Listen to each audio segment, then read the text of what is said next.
നമസ്കാരം, ഇൻസൈഡിലേക്ക് സ്വാഗതം. ഡി മണി പറയുന്നതൊക്കെ തന്നെ പച്ചക്കള്ളമാണ്. ഒരു സമാന്തര സംവിധാനം ഒരുക്കി ദിണ്ടിഗലിൽ വലിയൊരു മാഫിയ സംഘത്തെ തന്നെയാണ് ഡി മണി എന്നറിയപ്പെടുന്ന ഡയമണ്ട്, ദാവൂദ്, ദുബായ് മണി, ഇങ്ങനെ പല പേരുകളിൽ അറിയപ്പെടുന്ന ഈ മണി നടത്തിക്കൊണ്ടിരിക്കുന്നത്. SITയെ വട്ടം കറക്കുന്നു. തെളിവൊന്നും തന്നെ അവശേഷിപ്പിക്കാതെയുള്ള ആസൂത്രിത പദ്ധതി. SIT തന്നെ ഈ കേസിൽ വേട്ടയാടുന്നെന്നും ഇനി വേണ്ടി വന്നാൽ താൻ ജീവനൊടുക്കുമെന്ന ആത്മഹത്യാ ഭീഷണി അടക്കം മാധ്യമങ്ങൾക്ക് മുന്നിലെത്തി പൊട്ടിക്കരഞ്ഞുകൊണ്ട് ഡി മണി നടത്തുന്ന ഈ നീക്കം ഇത് അഭിനയമാണെന്ന് പറഞ്ഞുകൊണ്ട് SITയും രംഗത്ത് വരുന്നു. ഇതിനോടൊപ്പം തന്നെ മുഖ്യമന്ത്രിക്കും മുൻ മന്ത്രി കൂടിയായിട്ടുള്ള കടകംപള്ളിക്കും വലിയ തോതിൽ തിരിച്ചടിയായി പോറ്റിക്കൊപ്പമുള്ള രഹസ്യ ചില ചിത്രങ്ങൾ കൂടി പുറത്തു വരുന്നു. എങ്ങനെയാണ് പോറ്റിക്ക് ഇത്രയധികം സ്വാധീനമുണ്ടായത്? പോറ്റിയെ പിടിക്കാൻ SITക്ക് കഴിഞ്ഞെങ്കിൽ പോറ്റിയുടെ സ്പോൺസർമാരെ പിടിക്കാൻ, പോറ്റിക്ക് ഈ സ്വാതന്ത്ര്യം നൽകിയവർക്ക്, പോറ്റിയുടെ ഉന്നത അധികാരികളെ പിടികൂടാൻ SITക്ക് കഴിയില്ല. അതിന് മല കയറി CBI എത്തിയാൽ മാത്രമേ സാധിക്കൂവെന്നാണ് നിലവിൽ വിലയിരുത്തുന്നത്. അങ്ങനെ ഇരട്ടച്ചങ്കൻ്റെ ഓട്ടച്ചങ്ക് തകർക്കുന്നൊരു നീക്കത്തിലേക്ക് കടക്കുന്നു. കഴിഞ്ഞ ദിവസം തന്നെ കോടതി അന്ത്യശാസനം നൽകി SIT സംഘത്തിന്. ഇത്തരം മലംഭാവം ഇനി വെച്ചു പുലർത്തരുത്. പ്രധാന പ്രതികളെ പിടികൂടാതെ അവർക്ക് രക്ഷപ്പെടാനുള്ള അവസരം നൽകി. എന്തിനാണ് ഈ അന്വേഷണം ഒരു പ്രഹസനമാക്കി മാറ്റുന്നത്? എന്തായിരുന്നാലും SITയുടെ അന്വേഷണം അങ്ങനെ കേരളം വിട്ട് തമിഴ്നാട്ടിൽ സജീവമാക്കുകയാണ്. ശബരിമല സ്വർണ്ണ കവർച്ചയിൽ ഡി മണി കൊടുത്തിരിക്കുന്ന മൊഴിയിൽ സർവത്ര വൈരുദ്ധ്യങ്ങളുണ്ടെന്നാണ് SIT നിഗമനം. മണി ചോദ്യം ചെയ്യലിനോട് ഒട്ടും തന്നെ സഹകരിക്കുന്നില്ലെന്നാണ് അന്വേഷണ സംഘം പറയുന്നത്. ദിണ്ടിഗലിൽ സമാന്തരമായി തന്നെ ഇയാൾ ചില സംവിധാനങ്ങൾ ഒരുക്കിയിട്ടുണ്ട്. മണിയുടെ ബാങ്ക് ഇടപാടുകളും SIT പരിശോധിക്കുമെന്നും ഇതിനോടൊക്കെ തന്നെ പറഞ്ഞു കഴിഞ്ഞിരിക്കുന്നു. എന്നാൽ താൻ മണിയല്ലെന്നും MS മണിയാണെന്ന്, ഡി മണിയല്ല, പകരം MS മണിയാണെന്ന് കഴിഞ്ഞ ദിവസം മാധ്യമങ്ങളോട് പറഞ്ഞു.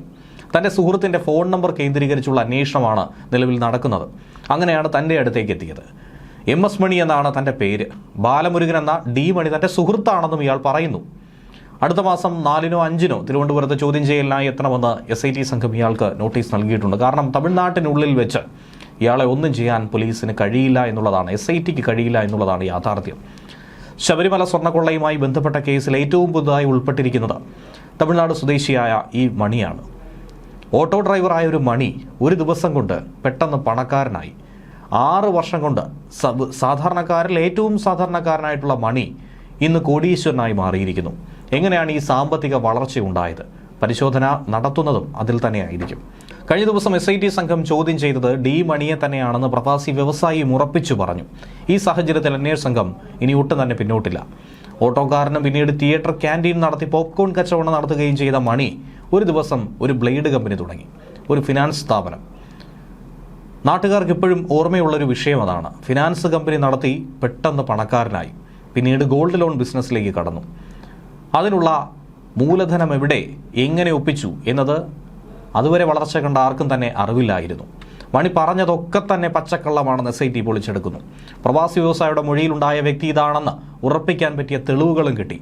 മണിക്ക് ദിണ്ടുകൾ കേന്ദ്രീകരിച്ച് പോലീസിനെ അടക്കം നിയന്ത്രിക്കാൻ കഴിവുള്ള പല സംവിധാനങ്ങളും ഉണ്ട്. അതുകൊണ്ടാണ് പോലീസിന് SITക്ക് ഒരിക്കലും അവിടെ നിന്നും മണിയെ കസ്റ്റഡിയിലെടുക്കാനോ അവിടെ മണിയുടെ സങ്കേതങ്ങൾ മറ്റ് തിരച്ചിൽ നടത്താനോ ഒന്നും തന്നെ സാധിക്കാത്തത്. എന്തിനേറെ പറയുന്നു, പ്രബല രാഷ്ട്രീയ കക്ഷിയിൽ പോലും ഇയാൾക്ക് ഉന്നതരുമായി പല ബന്ധമുണ്ട് എന്ന് കണ്ടെത്താൻ കഴിഞ്ഞിട്ടുണ്ട്. പലവിധ ഫോൺ നമ്പറുകളാണ് ഓപ്പറേഷനുകൾക്കായി ഉപയോഗിക്കുന്നത്. ഒരിക്കലും ഇത്രയും വലിയൊരു ഓപ്പറേഷൻ നടത്തുന്ന ഒരു മാഫിയ തലവൻ സ്വന്തം മൊബൈൽ നമ്പർ ഉപയോഗിക്കുന്ന ഒരു മണ്ടത്തനം കാട്ടില്ല.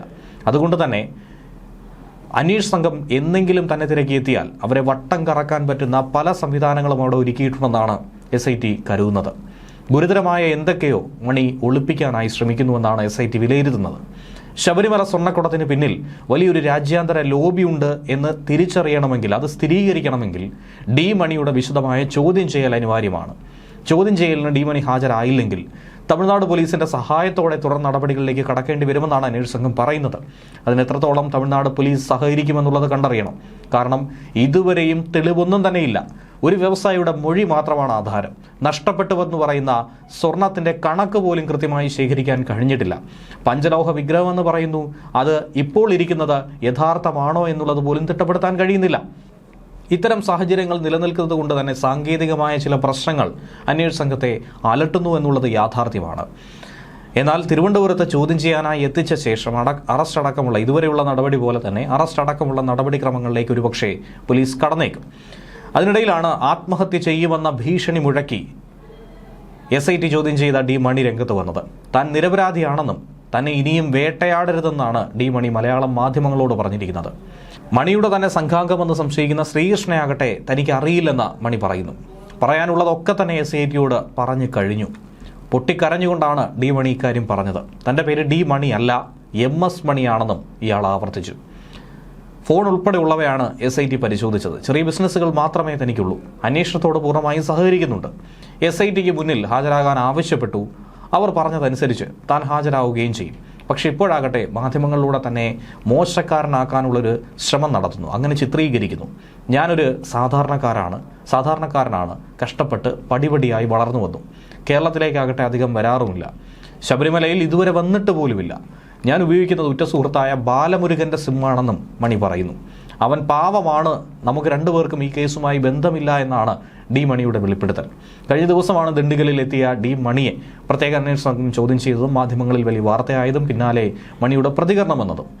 ചോദ്യം ചെയ്യലിൽ ഉണ്ണികൃഷ്ണൻ പോറ്റി ഒന്നും തന്നെ തനിക്ക് അറിയില്ലെന്നാണ് ഡി മണി പറഞ്ഞത്. ആശയക്കുഴപ്പം സൃഷ്ടിക്കാനുള്ള ഒരു ശ്രമത്തിൻ്റെ ഭാഗമായിട്ടാണ് ഈ ഡി മണിയും MS മണിയും ഒക്കെ തന്നെ ഇങ്ങനെ പേര് മാറ്റി പറയുന്നതെന്നാണ് SIT വിലയിരുത്തുന്നത്. ചോദ്യം ചെയ്യലിൽ നേരിട്ട് ഹാജരാകാൻ SIT നോട്ടീസ് കൊടുത്തതിൽ ഇനി ഡി മണി എന്ത് ചെയ്യുമെന്നുള്ളതാണ് കണ്ടറിയേണ്ടത്. ഇതുവരെ തിരുവനന്തപുരത്തെത്തി മൊഴി നൽകും എന്നാണ് പറഞ്ഞതെങ്കിലും അവസാന നിമിഷം ഡി മണി മുങ്ങുമോ എന്ന സംശയം ഏവർക്കുമുണ്ട്. ശബരിമല സ്വർണ്ണക്കടത്ത് സംബന്ധിച്ച് രമേശ് ചെന്നിത്തല പരാമർശ വ്യവസായിയുടെ മൊഴിയിലെ പ്രധാനപ്പെട്ട കണ്ണി കൂടിയാണ് ഈ ഡി മണി.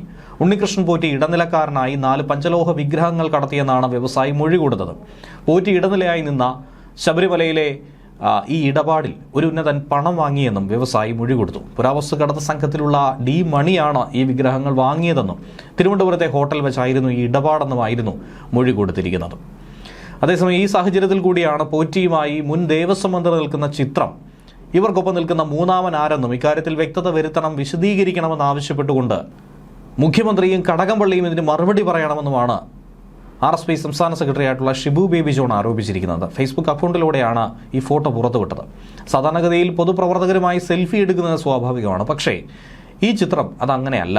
ഒരു സൗഹൃദ സംഭാഷണമാണ് ഉന്നത ഉദ്യോഗസ്ഥനും പോറ്റിയും മന്ത്രിയും തമ്മിൽ നടന്നിട്ടുള്ളത്. പോലീസ് ഉദ്യോഗസ്ഥൻ കടകംപള്ളിയും മുഖ്യമന്ത്രിയുമാണ് ഈ ഉദ്യോഗസ്ഥർ ആരെന്ന് കേരള സമൂഹത്തോട് പറയേണ്ടതെന്നാണ് പറഞ്ഞിരിക്കുന്നത്. എന്തുകൊണ്ടാണ് ഈ ചിത്രം കണ്ടിട്ട് മുഖ്യമന്ത്രിക്ക് ഇതിൽ ദുരൂഹത തോന്നാത്തത് എന്നുള്ള ചോദ്യവും ഷിബു ബേബി ജോൺ ഉയർത്തിയിട്ടുണ്ട്. എയർപോർട്ടിൽ കടകംപള്ളിക്കൊപ്പം ഉണ്ണികൃഷ്ണൻ പോറ്റിയും പോലീസിലെ ഉന്നത ഉദ്യോഗസ്ഥനും ഒന്നിച്ചിരിക്കുന്ന ഒരു ചിത്രം തന്നെയാണ് പങ്കുവച്ചിരിക്കുന്നത്.